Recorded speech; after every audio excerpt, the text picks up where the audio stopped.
샬롬, 사랑하고 축복합니다.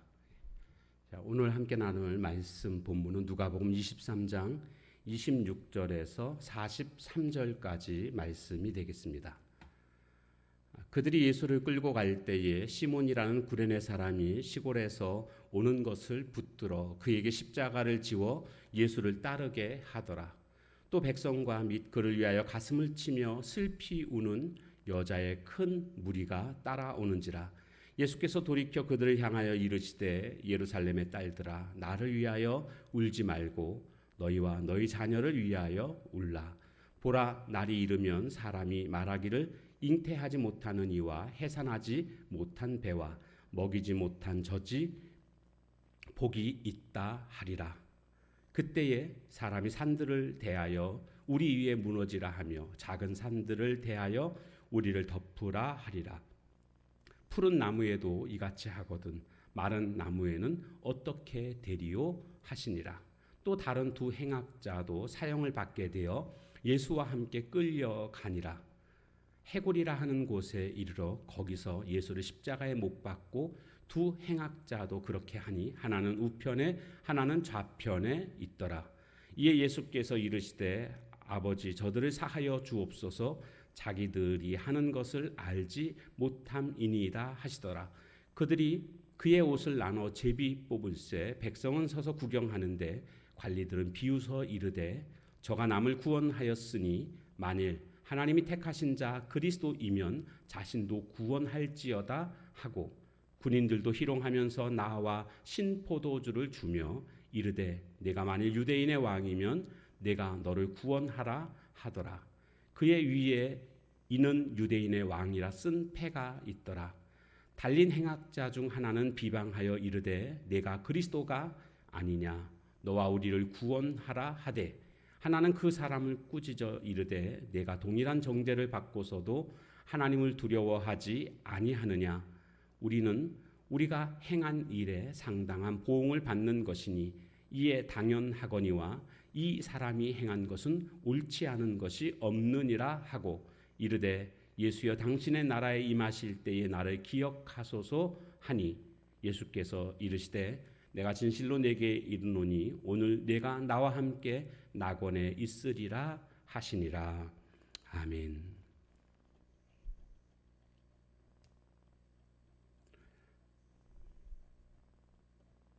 자, 오늘 본문은 예수님께서 십자가를 지실 때에 뒤따르던 여인들에게 마지막으로 가르치심을 주십니다.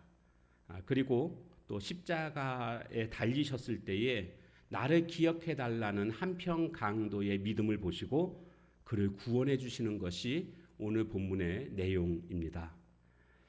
먼저 예수님께서는 이제 십자가를 지시기 위해서 골고다 언덕으로 올라가십니다. 그 길은 고난의 길이라고 이름이 붙여져 있습니다. 비아 돌로로사로도 유명합니다.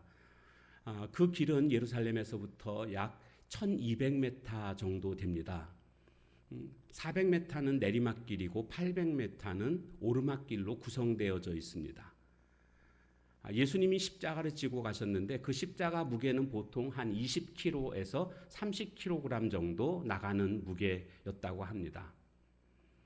예수님이 얼마나 체력이 저하되셨는지 전날 밤 밤새도록 기도하셨죠. 그 전날 밤 그리고 그 하루 종일 재판을 받으시면서 고문을 당하셨습니다. 그리고 나서 이제 십자가를 지시는 이런 상황 아닙니까? 그 다음 날.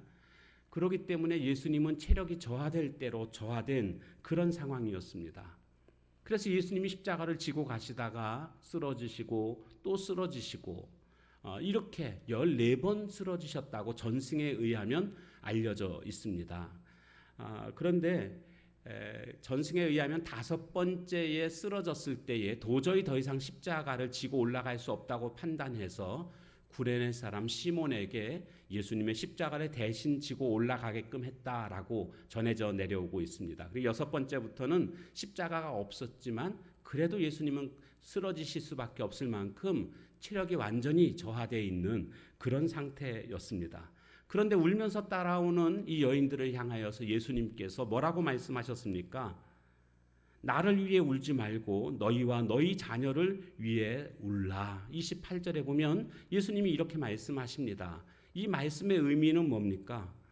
불쌍한 것은 내가 아니라 진짜 너희들이 불쌍한 것이다. 그런 뜻 아닙니까?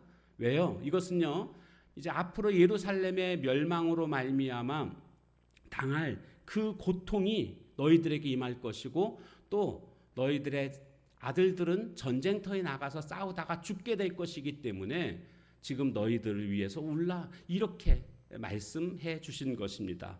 그만큼 예수님을 메시아로 받아들이지 않는 것에 대한 그 대가가 바로 예루살렘의 멸망으로 이어지고 있다라는 것을 우리가 생각해 볼 수가 있는 것입니다. 예수님은요, 지금 자신이 너무나 고통스러운 그런 십자가의 길을 걸어가시면서도 이 여인들이 앞으로 당할, 그리고 그의 자녀들이 당할 그 고통을 생각하고 그들을 위로하시고 있는 예수님의 모습을 우리가 볼 수가 있습니다. 오늘 우리는요, 내가 고통스러우면 다른 거 하나도 보이지도 않고요, 들리지도 않습니다. 오직 내 것에만 집중되어 있습니다. 그런데 예수님은 예수님의 자신의 고통보다 이 여인들이 그리고 그의 자녀들이 겪을 그 고통에 더 관심을 갖고 계신 예수님의 자상한 모습을 우리는 보게 됩니다. 자, 그러면서 이제 예수님께서 십자가에 못 박히시게 되죠. 이때에 백성들은 구경하고 있었고, 또 관리들은 비웃었고, 군인들은 희롱하는 모습이 35절과 36절에 나오고 있습니다. 당시 로마의 사형법은 두 가지였습니다. 하나는 참수형이었고요, 또 하나는 십자가형이었습니다. 그러니까 참수형은 일반적인 그런 사형법이었고, 십자가형은 천한 노예라든가 반란자라든가 혹은 살인죄와 같은 흉악범들에게만 내리는 그러한 형이 바로 십자가형이었습니다. 참수형은 끔찍하기는 하지만 한순간입니다. 죽는 사람의 입장에서는 고통이 없습니다. 그러나 십자가형은 죽는 때까지 계속적으로 고통을 당하는 아주 끔찍한 형입니다.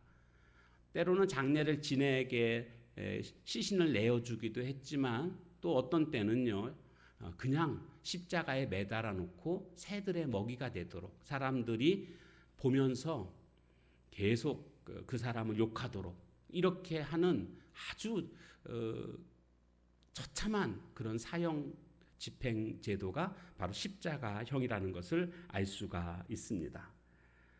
지금 예수님을 향하여서 이렇게 희롱하고 모욕을 주고 있는 그런 상황 아닙니까? 내가 메시아거든, 내가 왕이거든, 내려와 봐라, 뭐 이러면서 얼마나 지금 예수님에게 모욕을 주고 있습니까? 자, 이때에 예수님께서 그들을 향하여서 하나님께 기도를 하고 있습니다. 저들의 죄를 사하여 주옵소서. 34절에 보면 예수님께서 아버지여 저들을 사하여 주옵소서. 저들이 알지 못해서 지금 저러고 있다고, 이게 가상칠언이라고 십자가 위에서 예수님께서 7마디 하셨는데 그 중에 첫 번째 하신 말씀이 바로 저들을 용서해 달라고, 저들을 사해 달라고 예수님이 말씀하시는 장면입니다. 참으로 이 악한 상황 속에서 사랑을 선포하고 계시는 예수님의 모습인 것을 알 수가 있습니다. 용서는요, 우리의 것이 아닙니다. 용서는 하나님의 것입니다. 하나님의 성품입니다. 그러니까 내가 용서를 한다는 것은요, 하나님의 마음을 품고 살아간다는 것을 의미합니다. 내가 누군가를 미워하고 있다라는 것, 미움은 사탄의 것이거든요. 그러니까 내가 누군가를 지금 미워하고 있다라는 것은 사탄의 영향력 아래서 지금 살고 있다라는 것입니다. 오늘 우리는 예수님을 본받아서 미워하는 것이 아니라 용서하는 삶을 살아가야 됩니다. 문제는 이게 우리 힘과 의지로 되지 않는다는 겁니다.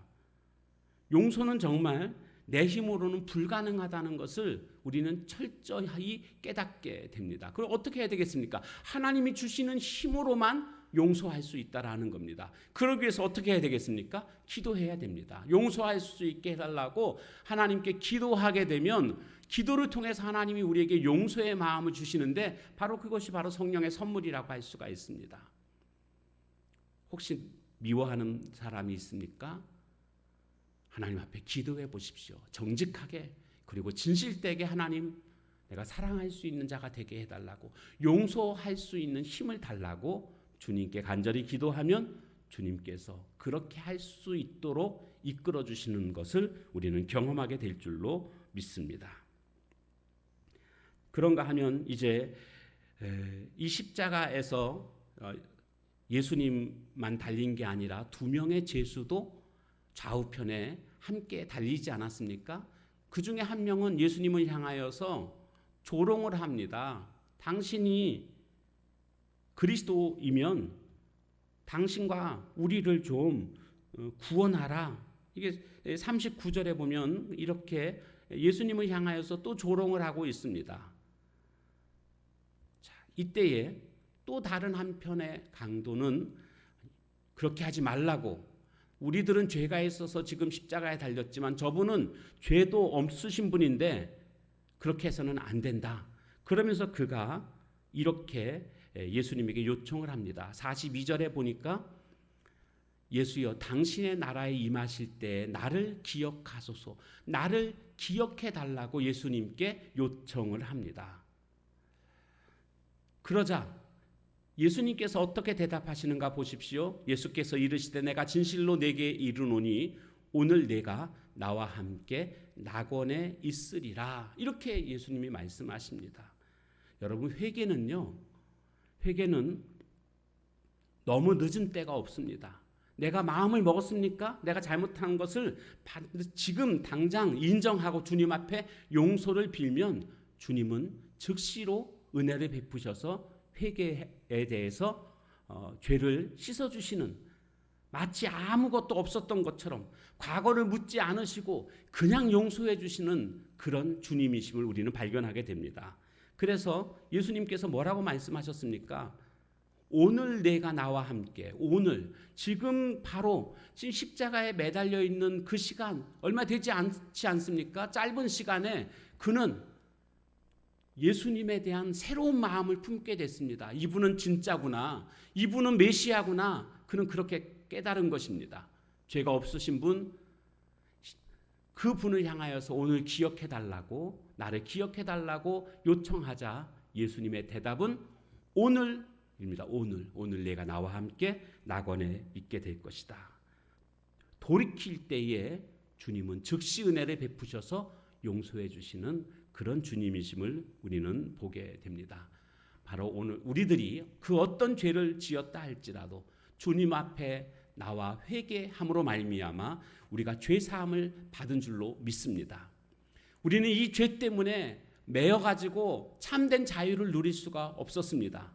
그런데 예수님께서 묻지 않으시고 용서해 주심으로 말미암아 주님 안에서 우리는 참된 자유자가 된 줄로 믿습니다.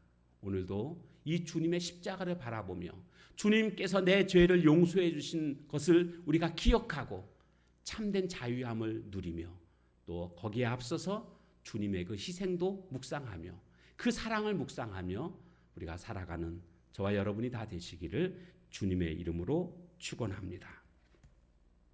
함께 찬양하도록 하겠습니다.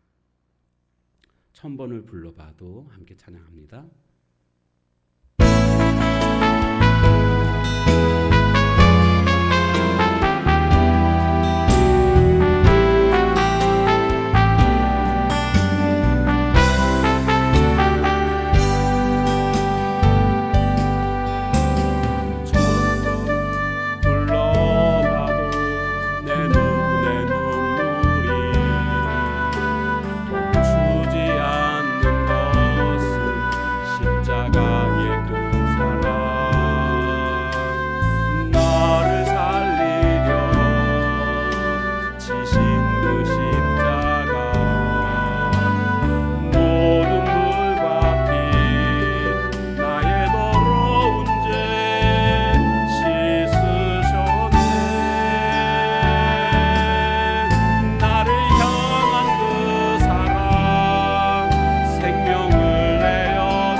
기도하겠습니다. 하나님, 고통당하는 중에서도 나만을 생각하신 것이 아니라 여인들을, 그리고 그의 자녀들이 예루살렘 멸망으로 말미암아 당해야 할 그 고통을 기억하시며 그들을 위로하시는 그런 주님의 모습을 보게 됩니다. 주님, 오늘 우리가 너무나 이기적으로 살아가고 있지는 않았는지 이 시간 돌아보게 됩니다. 다른 사람의 고통과 다른 사람의 아픔을 돌아볼 줄 아는 그런 마음을 우리에게 허락해 주옵소서. 그런가 하면 또한 예수님은 십자가에 못 박고 있는 그 무리들을 향하여서 저들의 죄를 사해달라고 간구하시는 예수님의 모습을 우리가 보았습니다. 주여, 오늘 우리들도 이렇게 악을 사랑으로 대응할 줄 아는, 용서로 대응할 줄 아는 저희들 되게 하옵소서. 이것은 우리에게 없습니다. 우리는 용서할 수 없습니다. 내 힘과 의지와 노력으로 되지 않습니다. 주여, 주 앞에 간구하오니 우리에게 용서할 수 있는 힘과 능력을 베풀어 주사 참된 용서를 선포할 줄 아는 저희들 되게 하옵소서. 또한 잘못했을 때에 속히 주님 앞에 회개하기만 하면 한편 강도가 용서함 받고 그가 낙원에 함께 이르게 됐던 것처럼 오늘 우리들도 주님께로부터 완전한 용서를 받게 될 줄로 믿습니다. 과거를 묻지 않으시고 돌이키는 자를 즉시 용서해 주시는 그 주님의 마음을 알아 주님 앞에 참된 회개를 드릴 수 있는 저희들 되고, 그래서 더 이상 죄의 노예가 아닌 주님 안에서 참된 자유를 누리며 살아가는 삶이 되게 하옵소서. 예수님의 이름으로 감사하며 간절히 기도하옵나이다. 아멘. 주신 말씀 붙들고 기도하는 시간을 가지시기 바랍니다.